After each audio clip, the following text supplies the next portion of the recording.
Hey guys, welcome to the Comrade Learning Lab. Comrade Learning Lab में आपका स्वागत है।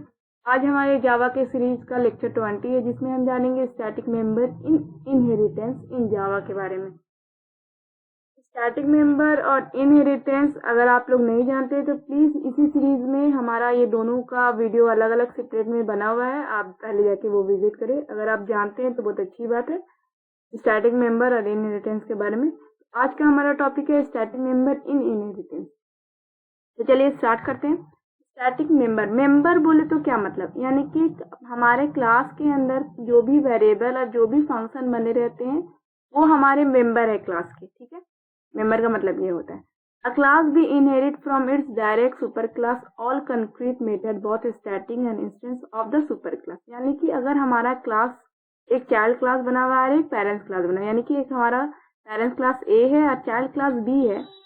देन बी में हम क्या करा रहे हैं, इनहेरिट करा रहे हैं ए की सारी प्रॉपर्टी। तो क्या होगा, एक के अंदर अगर स्टैटिक मेथड्स भी रहेगा या इंस्टेंस मेथड्स भी रहेगा तो दोनों वो इनहेरिट होके अपने चाइल्ड क्लास में आ जाएगा। ठीक है, no method declare in B has same signature. यानी कि अगर हम सेम सिग्नेचर का मेथड बनाते हैं, यानी कि हमारे पेरेंट्स क्लास में भी सेम सिग्नेचर का एक मेथड बना, वही सेम सिग्नेचर का मेथड अगर हम अपने चाइल्ड क्लास में भी बनाएंगे तो उसमें स्टैटिक हम नहीं बना सकते ऐसे में। तो चलिए इसे एक प्रोग्राम की मदद से और इजी समझते हैं। जैसे कि हमारा ये हमारा एक क्लास पेरेंट्स है, पब्लिक स्टैटिक वाइड F1 हमारा एक फंक्शन है स्टैटिक टाइप का। स्टैटिक कीवर्ड की मदद से हम स्टैटिक टाइप का फंक्शन बना रहे हैं। ठीक है, जिसमें हम एक वैल्यू प्रिंट करा रहे हैं system.out.println की मदद से हाई मैसेज प्रिंट करा रहे हैं। ठीक है, और दूसरा हम क्लास बना रहे हैं चाइल्ड क्लास, जिसमें हम पेरेंट्स को एक्सटेंड करा रहे हैं, यानी कि इनहेरिट कर रहे हैं।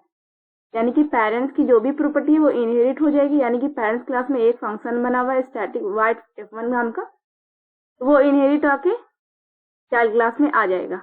यानी कि अगर हम चाइल्ड क्लास का ऑब्जेक्ट बनाएंगे और F1 को मेथड को कॉल करेंगे तो यानी कि वो पेरेंट्स क्लास वाला F1 चलेगा स्टैटिक मेथड जो है, तो मैसेज हमारा प्रिंट कर देगा हाई। ठीक है, फंक्शन हेडिंग समझते हैं। अगर हम F1 एक हमारा F1 स्टैटिक है, वाइड F1 एक अपने पेरेंट्स क्लास में बनाए और वही same signature public static wide F1 हम अपने चाइल्ड क्लास में बनाएंगे वो मेथड सेम।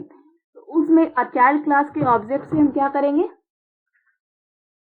चाइल्ड क्लास के ऑब्जेक्ट से हम कॉल कराएंगे F1 को, तो ये हमारा चाइल्ड क्लास वाला F1 चलेगा।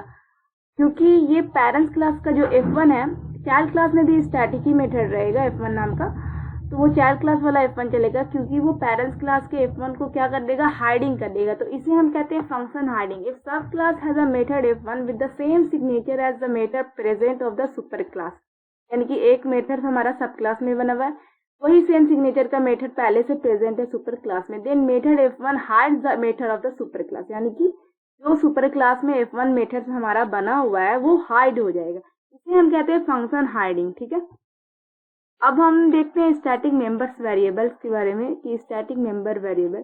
सबसे पहले तो आप समझ लीजिए static member variable do not inherit, यानी कि हम स्टैटिक मेंबर वेरिएबल को इनहेरिट नहीं कर सकते।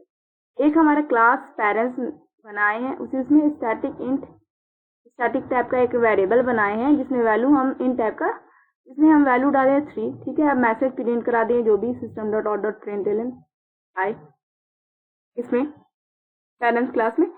देन हम एक चाइल्ड क्लास बनाए हैं जिसमें हम पेरेंट्स क्लास को इनहेरिट कराएं, और यहाँ पर हमारा स्टैटिक ब्लॉक हम लोग बनाए। ये वेरिएबल नहीं है, स्टैटिक ब्लॉक बना के हम x में वैल्यू असाइन कर रहे हैं 4। फिर जब हम मेन मेथड को कॉल करते हैं x की वैल्यू प्रिंट करने के लिए, तो ये हमारा वैल्यू प्रिंट करेगा जो पेरेंट्स क्लास में स्टैटिक वेरिएबल है उसकी, क्योंकि कंपाइलर वो क्या कर देगा, child.x को कन्वर्ट कर देगा parent.x में। अब वो मेथड वो वेरिएबल किसका ले लेगा, वो पेरेंट्स क्लास के वेरिएबल को का वैल्यू को प्रिंट कर देगा। ठीक है, ये होता है। स्टैटिक मेंबर वेरिएबल को हम इनहेरिट नहीं कर सकते हैं। ठीक है, और एक बात यहाँ पर,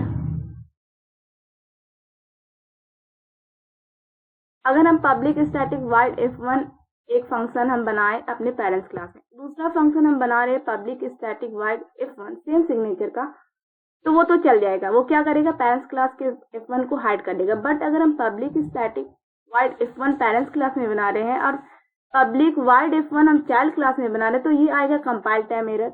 अगर हम वही बात उल्टा करते हैं, अगर public wide F1 parents class में बना यानी कि इंस्टेंस मेथड हम पेरेंट्स क्लास में बना रहे हैं, स्टैटिक मेथड सेम सिग्नेचर और सेम फंक्शन का नाम का चाइल्ड क्लास में बना रहे हैं, उसमें भी आएगा error, compile time error. But error ना आए, फंक्शन हाइड हो रहा है, उस केस में दोनों का जो स्टैटिक है वो सेम रहना चाहिए। ठीक है, तो आई होप आपको समझ में आया वो फंक्शन हाइडिंग क्या होता है, static member methods, static member variable क्या होता है, इनहेरिट कैसे करता है।